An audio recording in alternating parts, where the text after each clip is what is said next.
എല്ലാവർക്കും നമസ്കാരം. ഞാൻ നിങ്ങളുടെ സ്വന്തം ഗീത ടീച്ചർ കൊടുങ്ങല്ലൂരിൽ നിന്നും. ഇന്ന് ഡിസംബർ 27, 2024, കൊല്ലവർഷം 1200, ധനു 12, ഹിജ്റ വർഷം 1446, ജമാദുലാഖിർ സിത്തായിഷറിൽ 26, വിശാഖം നക്ഷത്രം, വെള്ളിയാഴ്ച. ഇന്നത്തെ ചിന്താവിഷയം: എന്തു ചെയ്താലും അത് നല്ല സന്തോഷത്തോടെയും ആത്മാർത്ഥതയോടെയും ചെയ്യണം, അല്ലാതെ മറ്റുള്ളവർ കാണാൻ വേണ്ടി മാത്രം ആയിരിക്കരുത്. എല്ലാവർക്കും പ്രാർത്ഥനയോടെ നല്ലൊരു ദിവസം നേരുന്നു. നമ്മുടെ അക്ഷരപുണ്യൻ, സാഹിത്യ കുലപതി,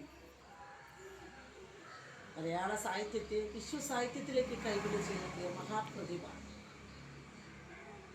MT വാസുദേവൻ നായരുടെ വേർപാട് മലയാള നാടിനെ ദുഃഖത്തിലാഴ്ത്തിയിരിക്കുന്നു. കാലവും കടന്നുപോയി, കടവും കഴിഞ്ഞു. 2 ദിവസം ദുഃഖമാചരിക്കുന്നു. അദ്ദേഹത്തിന് പ്രണാമമർപ്പിക്കുന്നു.